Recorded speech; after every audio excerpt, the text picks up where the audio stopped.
Hello, ladies and gentlemen. My name is Fahad Altemimi, and this is my presentation for WP2 English 107. And today I'll be talking about something that affects our future, wallets, and even the entire global energy system: solar energy. My presentation is based on the TED Talk Solar Energy is Even Cheaper Than You Think by Jenny Chase, who is the head of solar analysis at Bloomberg NEF. And I will also connect her ideas to research from multiple articles that supports and expands on what she talks and the questions that I asked. So let me give you a quick summary about the presentation and about what I'm going through in my presentation. So first, the introduction, then some background information, some questions that I asked, also some answers and research, and finally the conclusion. And now let me give you a quick summary about solar energy. So, solar energy used to be seen as too expensive or something only rich countries and people would invest in. But today, Jenny Chase shows that solar power has become much cheaper, cheaper than most people even realize. We are now at a point where solar electricity isn't some futuristic dream, it's already competing with fossil fuels right now. For the introduction, Jenny Chase explains that solar costs have been falling fast because of innovation and large scale manufacturing. The main idea of her TED Talk is simple: we are understanding solar power. It is already the cheapest form of electricity in many locations, but our assumptions and old beliefs are slowing down how fast we adopt it. She wants people and governments to update their thinking because energy decisions need to reflect current reality. Now for the background information. Solar energy converts sunlight into electricity using solar panels. In the 1970s, it cost more than $100 per watt. That means only governments and huge companies could afford it. Today, the price has dropped more than 90%, making it cheaper than fossil fuels in many places around the world. That's because technology improved, manufacturing increased, and now solar is transforming energy markets. This change shows how quickly innovation can reduce costs when countries invest in research and mass production. It also proves that the transition to clean energy isn't impossible, it just needs long term commitment and smart planning. This affordability raises important questions. If solar energy is already cheaper than fossil fuels, what are the main barriers preventing universal adoption across different countries? And what impact could the widespread use of solar energy have on global oil and gas industries over the next 20 years?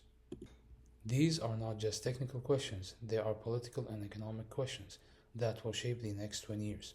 The answer to these questions affects jobs, international trade, and even global stability. The shift towards solar energy could reshape industries that have existed for over a century. That's why understanding these barriers are so important. Here is some answers and research that I have done on the questions that I asked.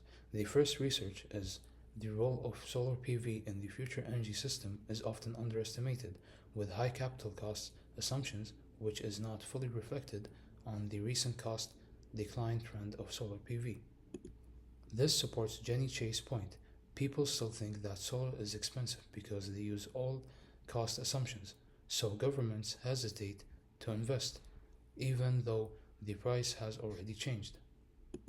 If policymakers update their modules using today's numbers, they would see that solar isn't risky investment.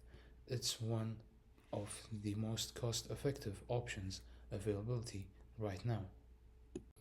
Another study talks about operation and maintenance costs like cleaning mirrors and repairing equipment, including O&M expenses due to halostats repair and cleaning leads to a large solar field.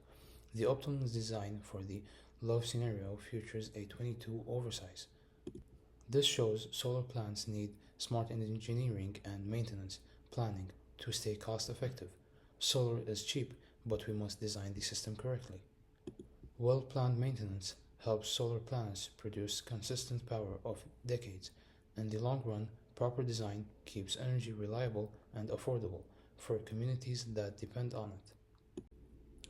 Policies also matter. One article says significant policy barriers still exist at the country level, which has reduced the effectiveness of concerted national effort to deploy renewables. Even if the technology is cheap, progress can be slow when a country doesn't support renewables with good laws, incentives, or infrastructure. In other words, sometimes politics slows down science. Another study mentions high upfront investment costs are often cited as a barrier to wider market penetration of solar heating plants. Yes, solar saves money in the long run, but you have to pay a lot of money in the beginning. Wealthy countries and people can finance that easily, poor people and countries cannot. This creates inequality in who benefits from cheap energy. If we want real global progress, wealthier nations need to help finance solar projects in developing countries, not only for fairness, but also to cut emission worldwide. Data access is also an issue. However, there are challenges to publishing and using open data, including legal, technical, or economic barriers. Without shared research, companies repeat mistakes, and progress becomes slower and more expensive. When data is open and accessible, engineers can collaborate and improve technology faster. Sharing information helps everyone build better system, lowering costs and boosting performance for the entire industry. This quote from another article is very powerful. It says, "Poorer countries are stuck in a vicious cycle where they pay more for electricity, cannot afford the high upfront costs for clean energy, and are locked into fossil fuel projects. In essence, they are paying triple penalty for the energy transition. That means that they pay more for electricity, struggle with high upfront costs, and are pushed into fossil fuel projects. This means solar could actually help reduce global inequality if countries can afford to switch."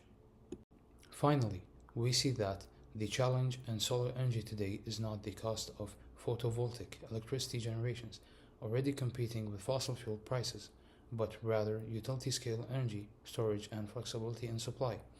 Solar is cheap, but the sun doesn't shine 24/7. We need better batteries and storage system so we can rely on solar power day and night.